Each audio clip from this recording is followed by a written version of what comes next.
a rogue brown dwarf that is in our solar neighborhood.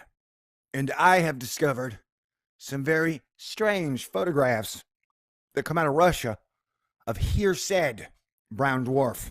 Have you noticed we are getting a large number of brown dwarf, hot Jupiter, Planet X, Planet 9 stories? Don't let it alarm you, because all alarms do is scare people and hurt your ears. Now, this information might be a little scary to you, so I'll tell a joke, and then I will get to the serious, hardcore science. How's that sound? Can you handle it? All right, here we go. Hey ladies, are you single and looking for that special celestial body out there who's a loner? Well, have I got good news for you. Astronomers have found a rogue brown dwarf that is young and unattached. Unattached is a weird word for a low-mass star, or a low-mass failed star. That is the downside, ladies. That this dude could not be a star. He's a failed star. So, like, if you do hook up with this rogue brown dwarf, when you introduce him to people, you're going to have to be like, yeah, this is my boyfriend, 2-mass J1119-1137. He's a failed star. But hey, he's still 8 times the size of Jupiter, so that's got to count for something. But as they say, it's not the size of the motorboat, it's the way the waves of the ocean crash down upon it. All right? This is hard science, man. Okay. What if there's like a dating site for brown dwarfs? I don't know if you know this. Thor News is for winners, and that's why you're here. So stick around. Hit the button, baby. Stay cool. This is a Thor News presentation. Thor News presents Party Dance Time. Is it just me, or does it seem like the Planet 9, Planet X, rogue brown dwarf information just keeps on coming faster than I can keep up with it? All right, we're over at carnegiescience.edu talking about a young unattached Jupiter analog found in our solar neighborhood. That's interesting and official. Wednesday, April 6, 2016, Washington, D.C. A team of astronomers from Carnegie and Western University in Ontario, Canada, has discovered one of the youngest and brightest free-floating planet-like objects within relatively close proximity to the sun. Wait, what? That sounds scary. The paper reporting these results will be published by the Astrophysical Journal Letters at an age of only 10 million years. I'm sorry, that was funny to me. Which means it's practically a baby on a galactic timescale. The object identified as 2-mass J1119-1137 is between 4 and 8 times the mass of Jupiter, and hence, whoa, that sounds like Hercolubus, bro. Hercolubus was like 8 times the mass of Jupiter and really red or really orange, and hence falls in the mass range between a large planet and a small brown dwarf. Sweet. Does it have auroras? Can I see photographs? Using data from NASA's Wide Infrared Survey Explorer, WISE, and the other ground-based telescopes, 2-mass J1119 and 1137 was identified by its unique light signature using a combination of optical and infrared images from large area surveys of the sky. We identified 2-mass J1119-1137 by its highly unusual light signature, explains lead author Kendra Kellogg, a graduate student at Western's Department of Physics and Astronomy. Oh great, they got grad students on the rogue dwarf Hercolubus hunting teams. Not that there's anything wrong with it. I mean, I guess it's not like outsourcing. It's not like they outsourced. All right, public, go find some brown dwarfs like they did with asteroids. Lord, can I have some good news, please? It emits much more light in the infrared part of the spectrum than it would be expected to if it had already aged and cooled. According to Carnegie's Jacqueline Verity, the challenge with identifying such rare objects is distinguishing them from a multitude of potential interlopers.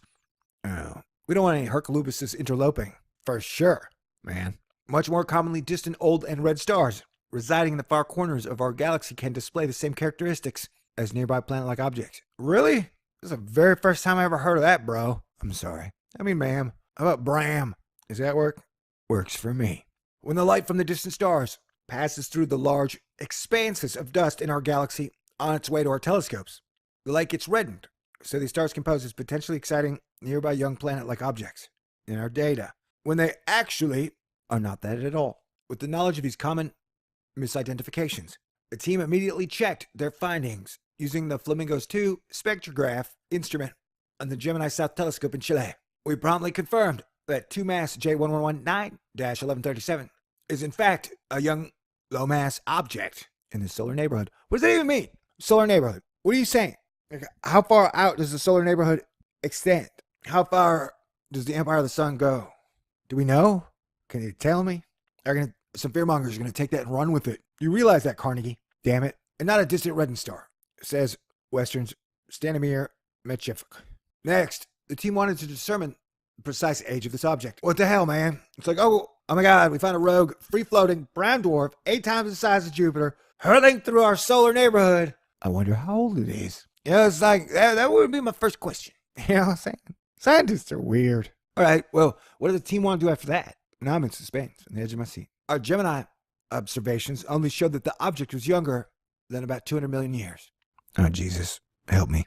I need strength. If it was much younger, it could actually be a free-floating planet. What? An analog of our own Jupiter. Yeah, without a host star. Okay, so the accretion disk, giant cloud of gas and dust, just collapsed and made an analog of a Jupiter all alone by itself. That is fascinating. Does it have auroras? The final piece of the puzzle was contributed by Carnegie's Jonathan Gagne, using one of the most efficient instruments for infrared spectroscopy in existence, the FIRE spectrograph on Carnegie's Bade 6.5 meter telescope in Chile. FIRE allowed the measurement of the line of sight velocity of 2 mass J1119-1137 through the Doppler shift of its emitted light. Combining this measurement with the sky motion of 2 mass J1119-1137, the team discovered that it belongs to the youngest group of stars in the solar neighborhood. This group contains about 24 10-million-year-old stars. Okay. All moving together through space. And it's collectively known as the TW Hydra-E Association. Stupid Hydra. Now, how come we never get diagrams showing all the stars in our star field in the solar neighborhood, how they move naturally? You know, you never see the sun and all the stars in our star field moving in how they're supposed to really move, you know? We always get like one photograph. And it's like, hey, dude, it's 2016. Can we get over the 1980 stuff and maybe show us how our star field works? And why did this shit have to be in Hydra?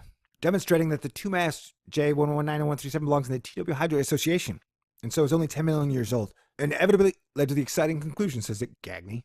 Being nearby 95 light years away, 2 mass J1119-1137 only narrowly misses the crown for being the brightest free-floating planet analog. This is held by another object. Is it in our solar neighborhood, though? That is what makes this very important. PSO J318.5-22, discovered 3 years ago. However, at an age of 23 million years. That's boring. Discovering the free-floating planet analogs like 2 mass J1119-1137 PSO J318.5-12 offers a great opportunity to study the nature of giant planets outside the solar system, concludes Kellogg, who says free-floating planet candidates are much easier to scrutinize than planets orbiting around other stars. Wait, what? Huh? What are you talking about, man? Objects like 2 mass J1119-1137 are drifting in space all alone. Unless they have Anunnaki on them, then they're not alone. And our observations are not overwhelmed by the brightness of a host star next door. Okay, so it kind of looks like a red dwarf star, but it's not. It's a Jupiter analog that's red. This is weird. Anyway, I'll keep you guys posted, because that's what I do, and then some people get mad. I don't know. People get mad all the time. I think a lot of people, their number one hobby is to get mad or offended. Well, if that floats your boat, weirdo, go to town. Anyway, this is Thor News, and I'm checking out. And I'll talk to you guys soon. Peace out. God bless everyone. Stay cool.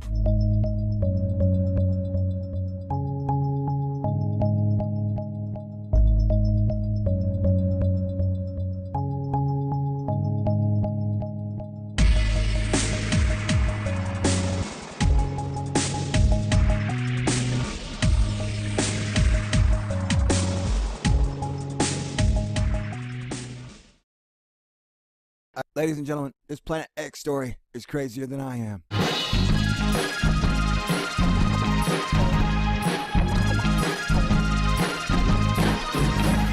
Ladies and gentlemen, scientists have discovered a rogue brown dwarf that is in our solar neighborhood. And I have discovered some very strange photographs that come out of Russia of here said brown dwarf. Have you noticed we are getting a large number of brown dwarf, hot Jupiter, Planet X, Planet 9 stories? Don't let it alarm you, because all alarms do is scare people and hurt your ears. Now, this information might be a little scary to you, so I'll tell a joke, and then I will get to the serious, hardcore science. How's that sound? Can you handle it? All right, here we go. Hey ladies, are you single and looking for that special celestial body out there who's a loner? Well, have I got good news for you. Astronomers have found a rogue brown dwarf that is young and unattached. Unattached is a weird word for a low-mass star, or a low-mass failed star. That is the downside, ladies. That this dude could not be a star. He's a failed star. So, like, if you do hook up with this rogue brown dwarf, when you introduce him to people, you're going to have to be like, yeah, this is my boyfriend, 2-mass J1119-1137. He's a failed star. But hey, he's still 8 times the size of Jupiter, so that's got to count for something. But as they say, it's not the size of the motorboat,